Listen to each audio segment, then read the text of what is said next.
Raisin bread is delicious, but I think we can take this one step further with our California raisin focaccia.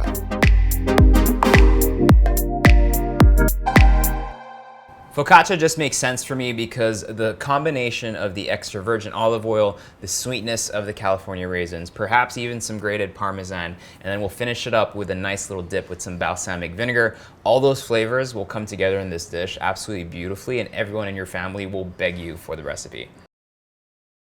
The first thing we want to do is mix our dry ingredients together. So today we're using some instant dry yeast, but you could also use some active dry yeast. If you're using active dry yeast, you just have to bloom it in water first. Here we can actually mix this straight with the flour.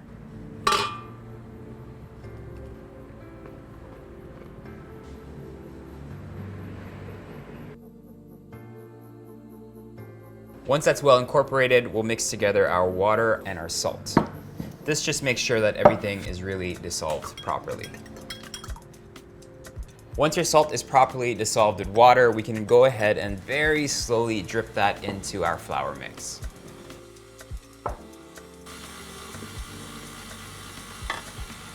So don't be afraid if the dough doesn't look like completely cohesive and sticky. We haven't added our oil yet, which we'll start doing now. Once it starts forming a loose ball, that's your sign to basically start adding the oil.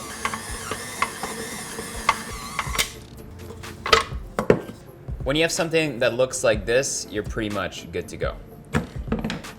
Now this is not a dough that you really need to work and need to develop all the gluten because we will be doing like a delayed rise in the fridge overnight.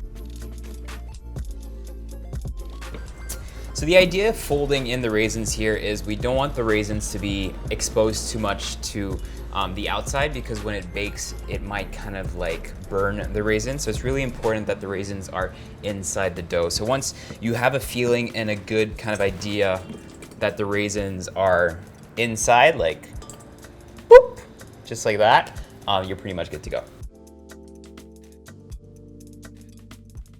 Now to just get it ready for the fridge. So get a nice bowl out, use some really good quality extra virgin olive oil, and that's gonna cover the bottom part of the pan. Oil your hands just a little bit so it makes it easier to kind of handle, and then plop in your dough ball. And just for good measure, a little more oil on the top. This goes into the fridge for a minimum of 8 to 10 hours and can stay in there for about 24 hours before you actually do the second rise. And one day later, we're pretty much good to go. Look at that. What I like doing is oiling my hands a little bit just to ensure nothing sticks. And now we're just gonna perform a series of lifts and folds.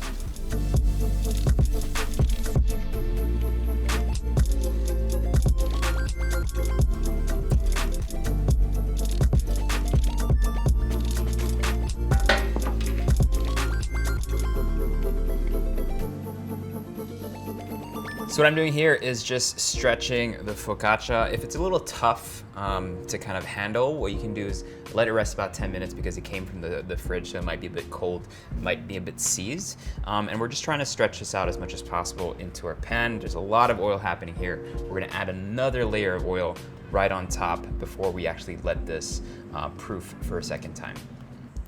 So now we're gonna let this rest for 2 hours. After 2 hours, you should be good to go.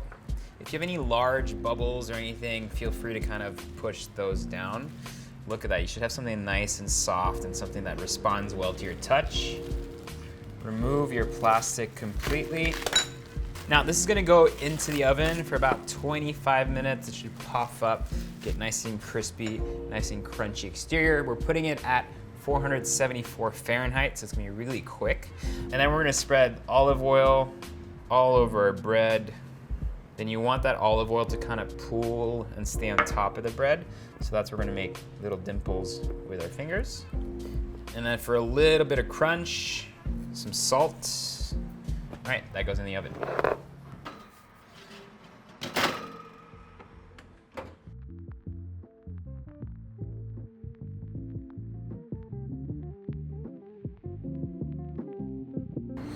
That looks beautiful. While that's cooling off a little bit, we're gonna make our quick little sauce. One of my favorite dips in the world is a mixture of just really good extra virgin olive oil and balsamic vinegar. I thought it'd be really cool here to rehydrate our California raisins with some balsamic olive oil and then mixing all of that with our extra virgin olive oil. And that for a bread dip, I think is gonna be absolutely magic.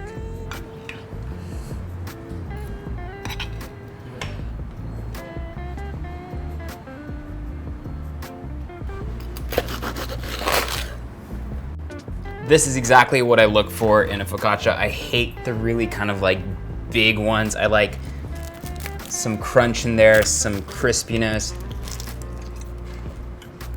Beautiful. Look at that color. That color is absolutely gorgeous. You want kind of like that deep golden brown. And they've actually permeated the bread. So good.